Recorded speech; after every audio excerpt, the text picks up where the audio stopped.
Buen día con todos.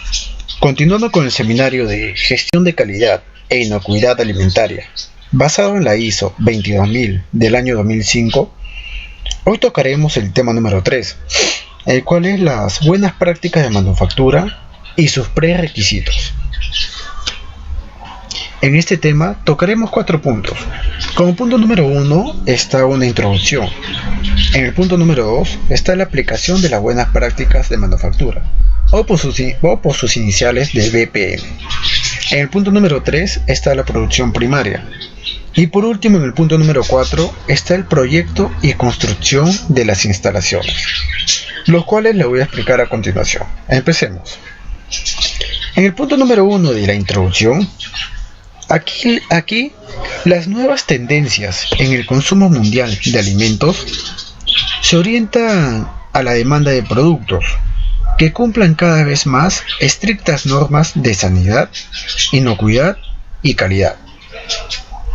Este panorama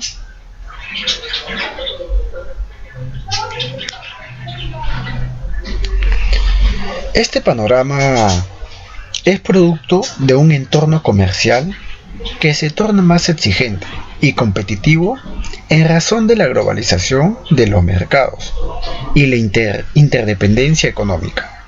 Las distintas crisis alimentarias que se han suscitado en la última década, tal como la contaminación microbiana de frutas y hortalizas frescas, la encefalopatía espongiforme bovina, la enfermedad de las vacas locas y la influenza aviar, entre otras, así como la preocupación que generan los residuos de plaguicidas y los alimentos genéticamente modificados.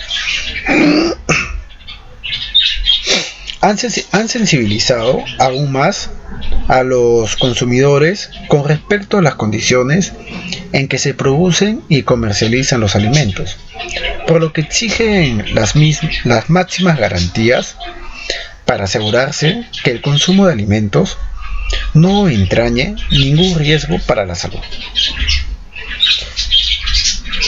Por esta razón, muchos países han establecido directrices, normas, reglamentaciones y sistemas que aseguren la provisión de alimentos inocuos y aptos para el consumo. El acuerdo sobre la aplicación de medidas sanitarias y fitosanitarias de la Organización Mundial del Comercio confirma el derecho de los países a aplicar las medidas de inocuidad necesarias, las cuales se consideran justificadas y de conformidad con las cláusulas del acuerdo MSF, el cual es la aplicación de medidas sanitarias y fitosanitarias, si se basan en las normas del Codex Alimentarius y textos afines. Es importante señalar que así como existen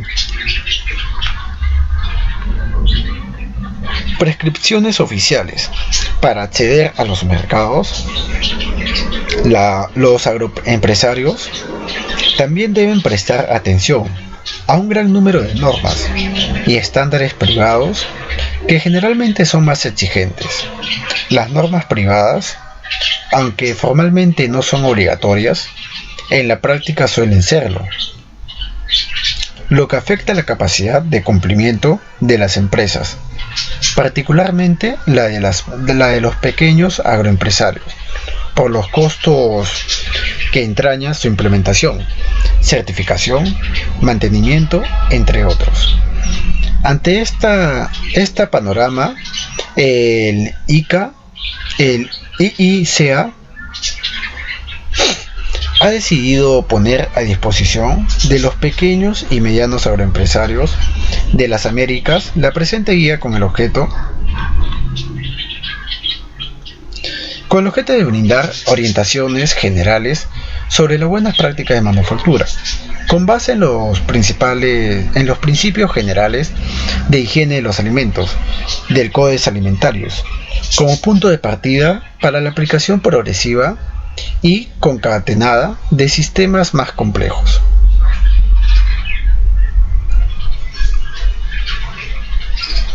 Los esquemas de certificación privada pueden favorecer más adelante reconocimientos en los mercados para fortalecer la competitividad bajo estrategias de promoción comercial que promuevan la calidad superior de los productos a través de sellos que impliquen un significado de valor.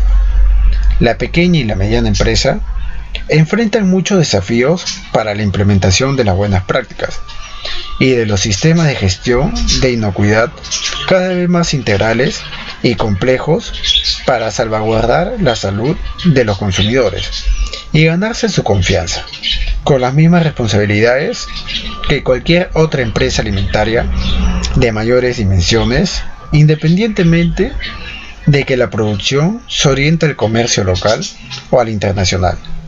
Está claro que el reto es aún mayor para las pequeñas empresas, que se localizan en los territorios naturales, en los territorios rurales, por las condiciones muchas veces adversas de infraestructura, saneamiento, transporte y falta de personal capacitado, entre otras, que deben enfrentar con frecuencia en este tipo de empresas.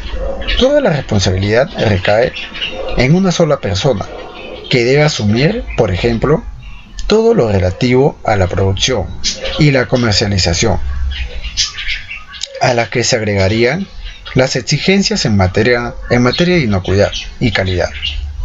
La inocuidad, como señalamos anteriormente, es fundamental en el comercio de alimentos, y si bien hoy día no otorga ninguna ventaja competitiva, nadie puede producir alimentos sin apegarse a las buenas prácticas de manufactura. Si un producto no puede ingresar a un mercado porque no satisface los requisitos, las ventajas que podrían derivarse de un acuerdo de libre comercio se ven con frecuencia neutralizadas. De ahí la importancia de brindarle a este sector orientaciones prácticas que le ayuden a comprender los requisitos de higiene que debe cumplir para lograr la inocuidad de los alimentos, con absoluto respeto de las normativas existentes y con pensamiento creativo y criterio sanitario para la aplicación de las mismas. Bueno, esta guía ofrece algunas consideraciones generales en respuesta a las principales interrogantes del sector empresarial. Acerca de las BPM, preguntas como ¿qué es primero, las BPMs o el HACCP?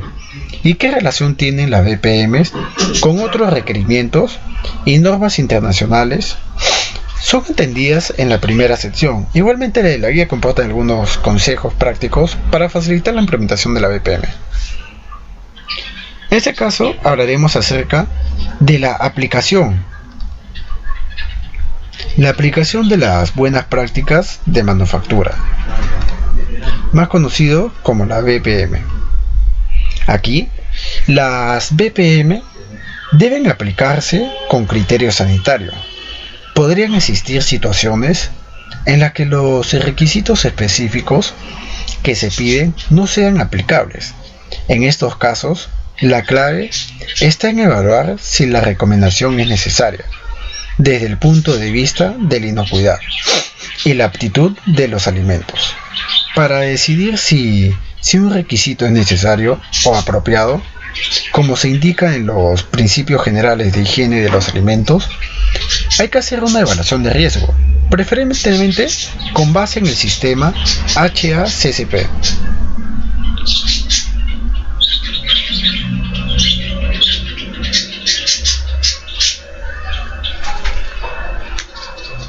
La evaluación de riesgos permite determinar si un requisito es apropiado o no, en función a la identificación de los peligros, la evaluación cuantitativa o cualitativa, la posible concentración en un alimento dado y el impacto en los consumidores. Puede ser que por la naturaleza del producto cierto peligro tenga muy poca probabilidad de estar presente o se halle a niveles tan bajos que no tengan impacto en la salud de los consumidores, en cuyo caso puede ser que no sea necesario extremar algunos requisitos de control, pero esto solo si la evaluación de riesgos revela que la probabilidad de que el riesgo ocurra no es significativa. Ahí está, que la evaluación de riesgo permite determinar si un riesgo es apropiado o no, en función a la identificación de los peligros y evaluación cuantitativa o cualitativa, la posible concentración en un elemento dado y el impacto en los consumidores, como ya les había mencionado. Ahora hablaremos acerca de la producción primaria. Aquí, el control de los peligros alimentarios debe hacerse a lo largo de toda la cadena alimentaria, desde la producción primaria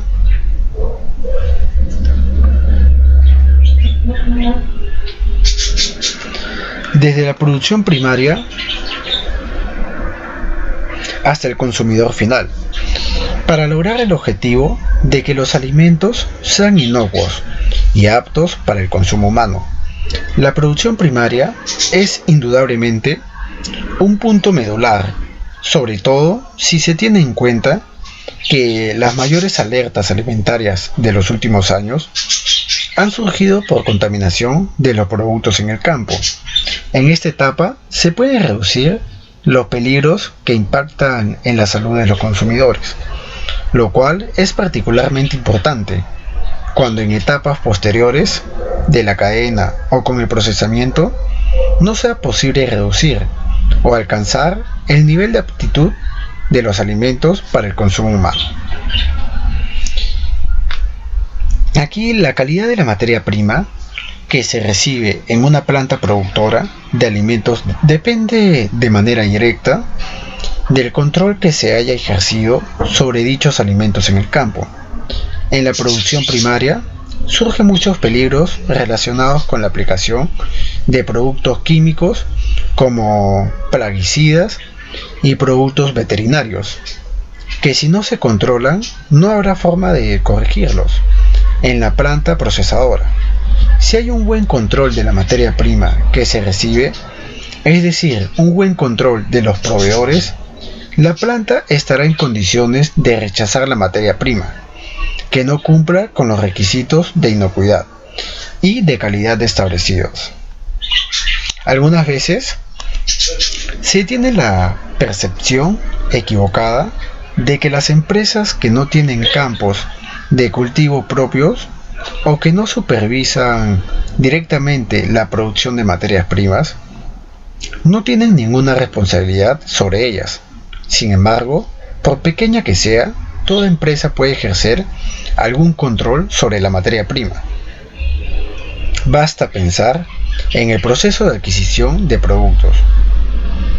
Se recomienda consultar los códigos específicos con los que cuenta el Codex Alimentarius para diversos productos, en los que se especifican recomendaciones importantes a nivel de la producción primaria. Los pequeños y medianos agroempresarios también pueden encontrar recomendaciones específicas para las sobrefrutas y hortalizas frescas.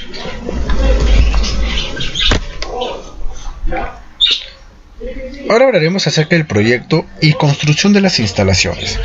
Aquí tocaremos 3 puntos. En el primer punto está las orientaciones generales. En el segundo punto, las principales limitaciones. Y por último, algunos conceptos prácticos.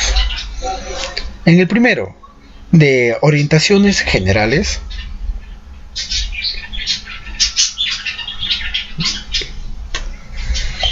en las orientaciones generales, esta sesión presta atención a aspectos relacionados con la ubicación, la construcción y el diseño que deben tener los edificios, el equipo y las instalaciones de una sala de procesamiento de alimentos desde el punto de vista sanitario.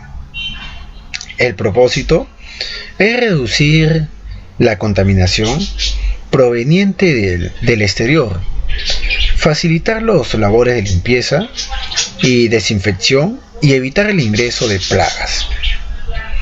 En las orientaciones generales tocaremos estos 6 puntos. En el primer punto está la ubicación del establecimiento. En el segundo punto está la construcción. En el segundo punto está la construcción y la disposición de las instalaciones. En el punto número 3 están las estructuras internas y el mobiliario.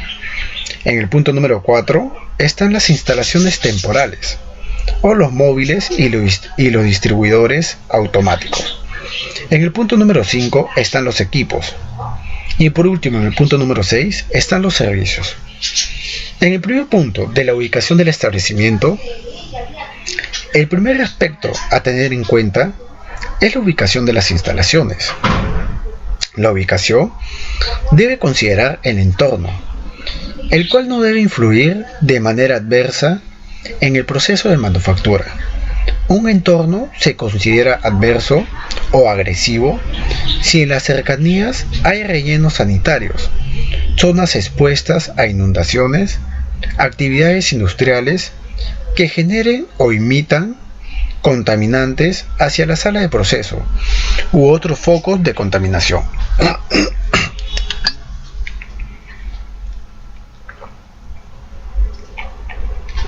En el punto número 2 de la construcción y la disposición de las instalaciones, en este caso, el diseño y los materiales de construcción de las instalaciones influyen en las condiciones sanitarias y estas últimas en los alimentos que allí se procesen. La infraestructura debe reducir la posibilidad de ingreso de contaminación externa al edificio. Por ejemplo, polvo, aire contaminado y plagas.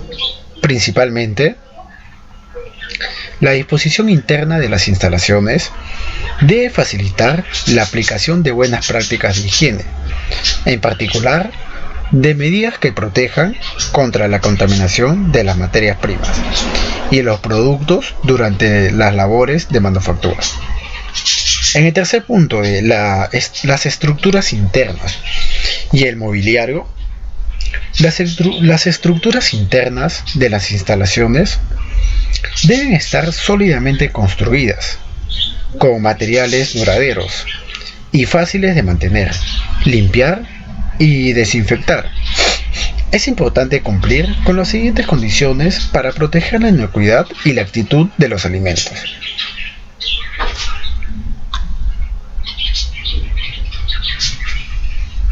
Tales como los siguientes 11 puntos. En el primer punto está la superficie de las paredes, los zócales y el suelo deben ser de materiales que no absorban o retengan el agua. No deben tener grietas, ni rigurosidades, y no deben generar ni emitir ninguna sustancia tóxica hacia los alimentos. En el segundo punto están las paredes. Deben tener una superficie lisa, hasta una altura apropiada para las operaciones que se realicen. Se considera adecuada 1,80 m desde el piso. En el tercer punto, los suelos o pisos deben construirse de manera que el desagüe y la limpieza sean apropiados. Si los procesos son húmedos, se recomienda una perdiente del 2%. Las canaletas y los sumideros deben tener la pendiente adecuada para el drenaje y deben estar protegidos con rejillas que permiten el flujo del agua, pero no el ingreso de plagas. En el punto número 4 están los techos y los aparatos elevados. Estos deben construirse y tener un acabado tal que se reduzca la acumulación de suciedad y la condensación, así como el desprendimiento de partículas. No debe permitirse que desde los accesorios fijos, los conductos y las tuberías caigan gotas de agua por condensación, sobre los alimentos, sobre las superficies que están en contacto con los alimentos o sobre el material de empaque. En el punto número 5 están los pasillos y los espacios de trabajo, los cuales no deben tener obstrucciones y deben ser del ancho adecuado para permitir que los empleados puedan hacer su trabajo cómodamente. En el punto número 6, las ventanas. Las ventanas deben ser fáciles de limpiar y estar construidas de manera tal que se reduzca al mínimo la acumulación de suciedad. No deben tener cornisas de ángulo recto. Deben estar dotadas de malla contra insectos, ser fáciles de limpiar y desmontar. De esta forma se facilitará la iluminación y la ventilación y se evitará el ingreso de plagas. Y en el punto número 7, las puertas deben ser de una superficie lisa y no absorbente, fáciles de limpiar y, si es del caso, de desinfectar.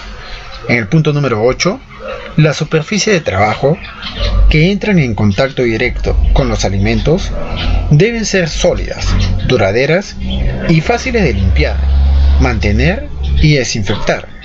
Deben ser de material liso, no absorbente y no tóxico, y ser resistentes al contacto con los alimentos, los detergentes y los desinfectantes que normalmente se utilizan. En el punto número 9 está la iluminación natural o artificial.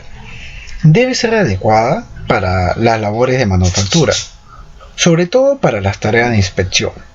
Las luces deben estar protegidas con mamparas o cubiertas de plástico para que, en caso de rotura, protejan al alimento.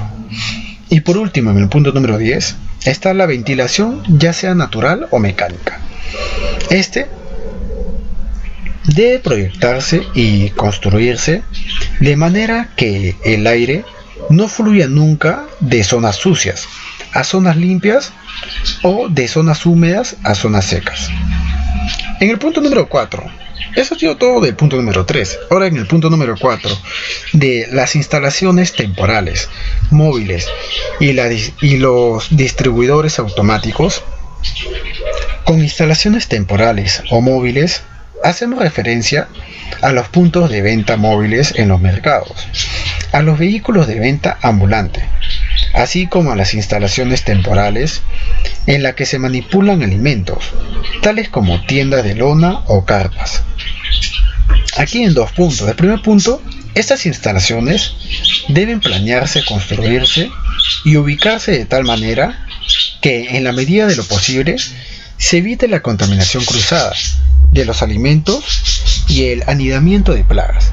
Y en el punto número 2, durante la venta y la manipulación, debe controlarse el contacto de alimentos con tierra, agua contaminada, insectos, roedores, manos y superficies sucias. Deben prevalecer el orden, la limpieza y la desinfección de utensilios y superficies, a fin de asegurar la inocuidad y la idoneidad de los alimentos. Y en el punto número 5 están los equipos.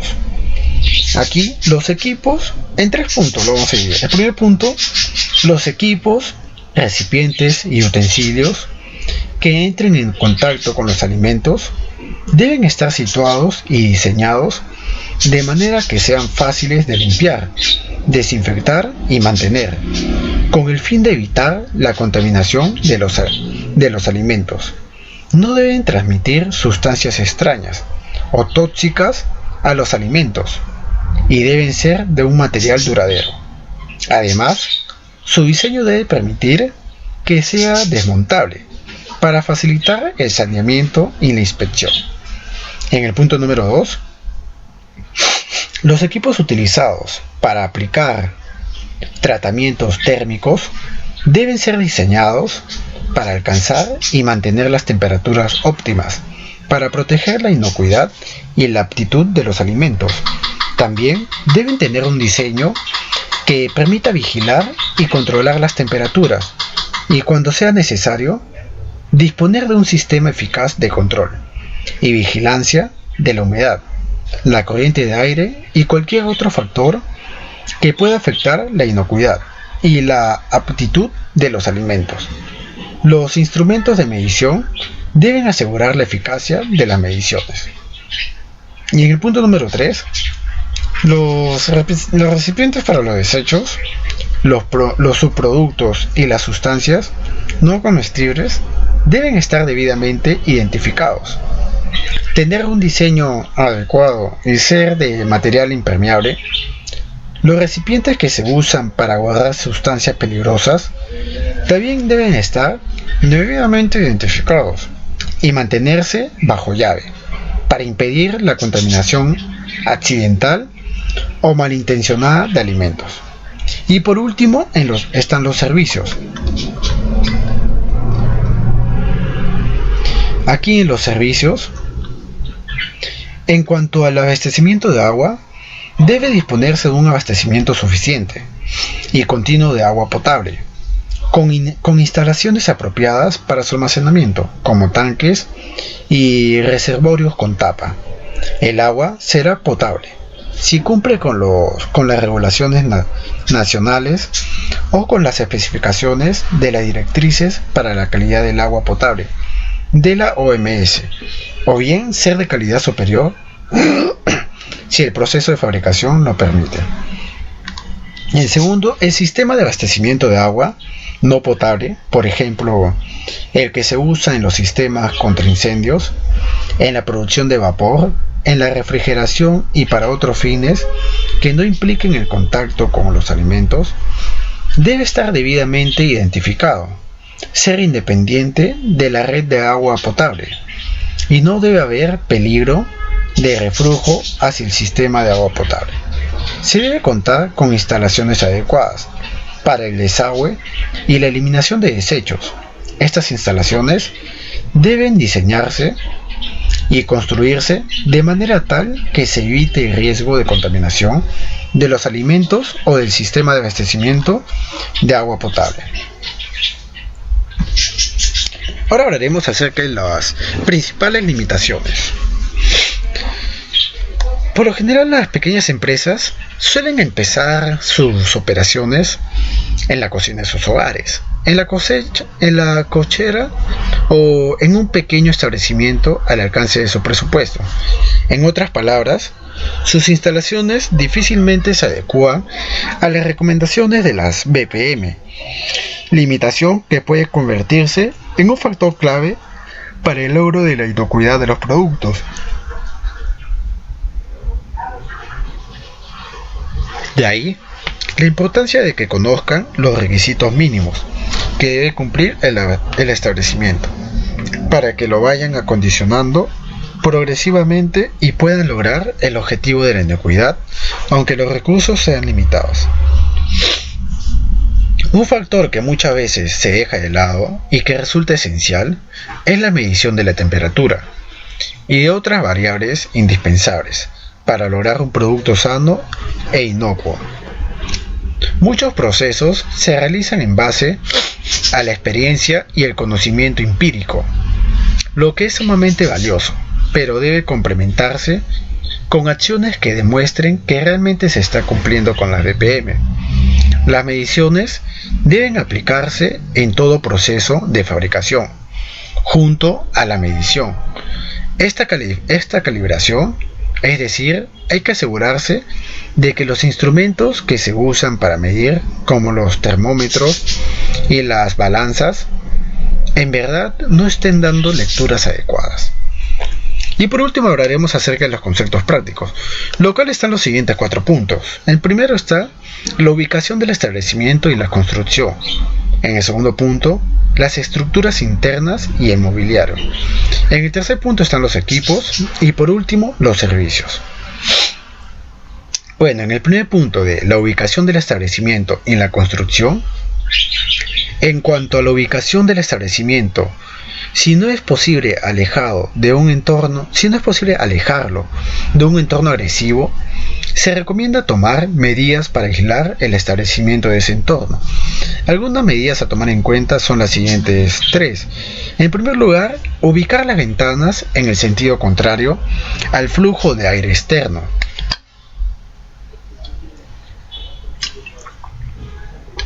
En el segundo lugar, extremar las medidas de prevención de ingreso de plagas. Debe ponerse especial atención a las mallas contra insectos, a las rejillas de los sumideros y al espacio de luz entre la puerta y el piso, que se recomienda sea menor de 5 milímetros. En el tercero, se deben colocar trampas para roedores en las afueras de las instalaciones y establecer un plan de vigilancia semanal para saber si hay o no incidencia. Los techos no deben acumular polvo, tampoco tener grietas o filtraciones. Se recomienda que los techos sean blancos, que estén pintados con pintura blanca esmaltada y tratada bajo las mismas condiciones exigidas para las paredes. En caso de que el entorno no tenga piso asfaltado, el establecimiento puede rodearse de piedra tipo hormigón para disminuir el polvo. Si hubiera arbustos, estos deben podarse periódicamente para que no se conviertan en albergue de plagas.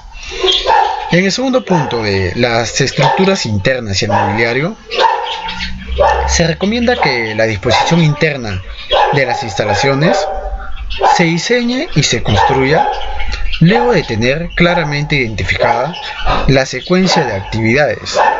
El flujo de las operaciones debe seguir una dirección que vaya de las operaciones iniciales: zona de recepción, zona sucia, zona húmeda, a las operaciones finales, zona producto terminado y zona limpia o zona seca.